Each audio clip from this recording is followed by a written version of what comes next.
यर्मिया बाब 8।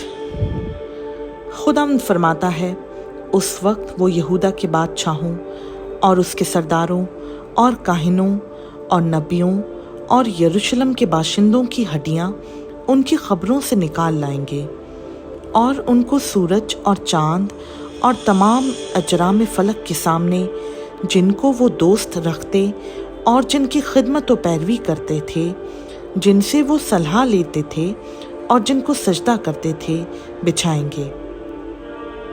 वो ना जमा की जाएंगी ना दफन होंगी, बल्कि रोए ज़मीन पर खाद बनेंगी। और वो सब लोग जो इस बुरे घराने में से बाकी बच रहेंगे, उन सब मकानों में जहाँ जहाँ मैं उनको हाँक दूँ, मौत को जिंदगी से ज्यादा चाहेंगे, रब्बुल फ़ाज फरमाता है। और तू उनसे कह दे कि खुदावंद यूं फरमाता है, क्या लोग गिरकर फिर नहीं उठते? क्या कोई बरगश्ता होकर वापस नहीं आता? फिर यरूशलेम के ये लोग क्यों हमेशा की बरगश्तगी पर अड़े हैं? वो मकर से लिपटे रहते हैं और वापस आने से इनकार करते हैं। मैंने कान लगाया और सुना, उनकी बातें ठीक नहीं। किसी ने अपनी बुराई से तौबा करके नहीं कहा कि मैंने क्या किया। हर एक अपनी राह को फिरता है। जिस तरह घोड़ा लड़ाई में सरपट दौड़ता है, हाँ, हवाई लखलख अपने मुकर्ररा वक्तों को जानता है, और खुमरी और अबाबील और कुलंग अपने आने का वक्त पहचान लेते हैं। लेकिन मेरे लोग खुदावंद के अहकाम को नहीं पहचानते। तुम क्यों कर कहते हो कि हम तो दानिशमंद हैं और खुदावंद की शरीयत हमारे पास है, लेकिन देख, लिखने वालों के बातिल कलम ने बतालत पैदा की है। दानिशमंद शर्मिंदा हुए, वो हैरान हुए और पकड़े गए। देख, उन्होंने खुदावंद के कलाम को रद्द किया। उनमें कैसी दानाई है। बस मैं उनकी बीवियां औरों को और उनके खेत उनको दूंगा जो उन पर काबिज होंगे, क्योंकि वो सब छोटे से बड़े तक लालची हैं और नबी से काहिन तक हर एक दगाबाज है। और वो मेरी बिन्ते कौम के ज़ख्म को यूं ही सलामती सलामती कहकर अच्छा करते हैं, हालांकि सलामती नहीं है। क्या वो अपने मकरू कामों के सबब से शर्मिंदा हुए? वो हरगिज़ शर्मिंदा ना हुए, बल्कि वो लज्जाए तक नहीं। इस वास्ते वो गिरने वालों के साथ गिरेंगे।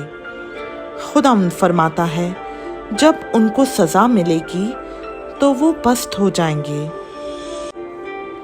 खुदावंद फरमाता है कि मैं उनको बिल्कुल फना करूँगा।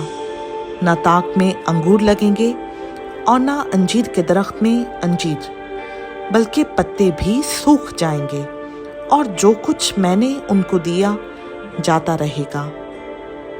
हम क्यों चुपचाप बैठे हैं? आओ इकट्ठे होकर महकम शहरों में भाग चलें और वहाँ चुप हो रहें, क्योंकि खुदावंद हमारे खुदा ने हमको चुप कराया और हमको इंदराइन का पानी पीने को दिया है, इसलिए कि हम खुदावंद के गुनहगार हैं। सलामती का इंतज़ार था, पर कुछ फ़ायदा ना हुआ, और शिफा के वक्त का, पर देखो दहशत। उसके घोड़ों के फराने की आवाज़ दान से सुनाई देती है।